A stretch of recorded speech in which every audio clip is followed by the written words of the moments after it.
Hello and welcome to English 102. My name's Brent Schaefer. So first of all, I want to take a moment to say welcome to class. I take teaching very seriously and I love English. So I'm going to work very hard to make sure that we have a great quarter together. Courses require a lot of self-discipline and a lot of self-starters from the students, but I guarantee you that as your instructor, I will have the same discipline and the same diligence coming from my side of the computer. I also apologize. I have a little bit of a cold, so hopefully you can understand me. In this first video, the first of many, I want to start talking about the syllabus because I have some idiosyncrasies as a teacher and I want to introduce you to how this class is really going to break down. Alrighty guys, so as I said, this is the first of many videos that I'll be filming for this course. I'm using some old classic videos from online courses I've taught before, so do not be alarmed if the length of my hair changes dramatically. Just be forewarned. Alright, so the first thing I want to talk about is the syllabus. Hopefully you've read it. I put jokes in there, so definitely read it. But I do want to explain it a little more so that we both feel more comfortable with what my expectations are and what your expectations are. This is a portfolio class first and foremost. And if you've never taken a portfolio class before, you may be in for a little bit of a culture shock.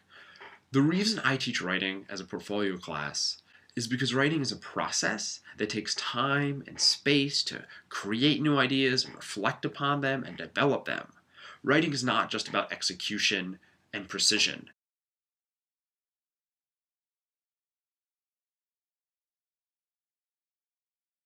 Is because writing is a process that takes time and space to create new ideas and reflect upon them and develop them.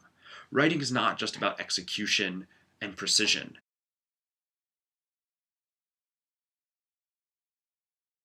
So you can't really test writing. You need to give a student time to grow and think and produce. Writing is a process. So the process points are a hefty part of this class, and I really want you to take away the importance of process in writing. You don't just sit 3 hours before essays due, knock it out, and ace it. That's really not writing. I used to think it was. I was kind of a bad student. I'd eat coffee beans and stay up all night, but that did not create good essays. You've got to write rough drafts and revise and revise.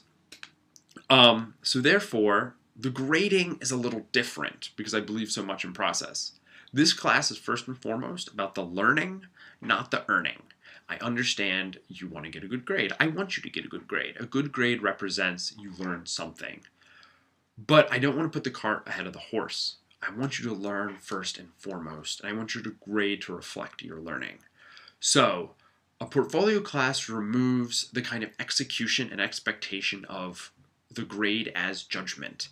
I once had a teacher tell me that grades are a one-word conversation, that a teacher gives a piece of writing a grade, it's a C. There's no room for discourse, there's no room for the writer to improve it, it's a done dead deal.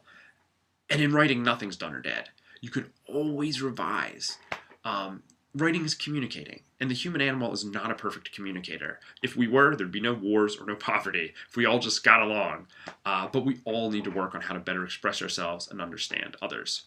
So that's why it's a portfolio class.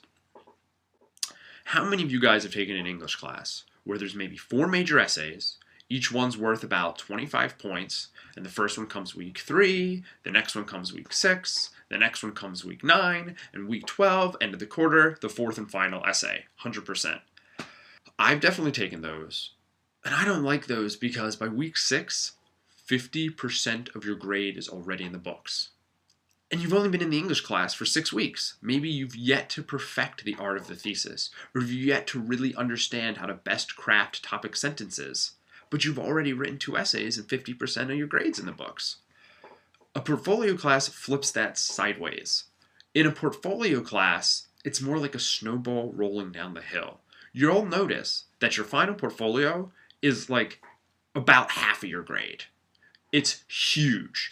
But if you think of the snowball rolling down the hill, you're learning a little bit every day.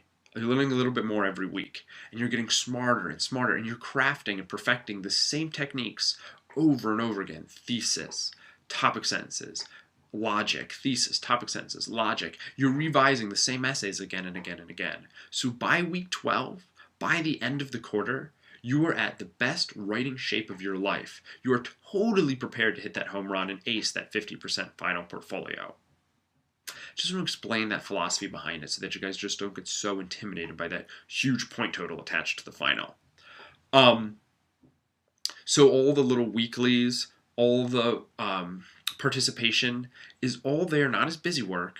It's all there to help you develop these essays, which are the meat of the course. Okay. In short, to summarize the syllabus, the way to succeed in this class is to focus on your learning, not the earning. To focus on good communication. Use the online Q&A to ask questions that you think other people might have. If you just email me a kind of class-wide question, I'll just answer you. But maybe there's 20 other students thinking the same thing. Communicate well, participate fully, and really focus on your learning, because I'm really focusing on my teaching. If you have any other questions, go ahead and use the class Q&A, but I hope you're awesome and prepared for class.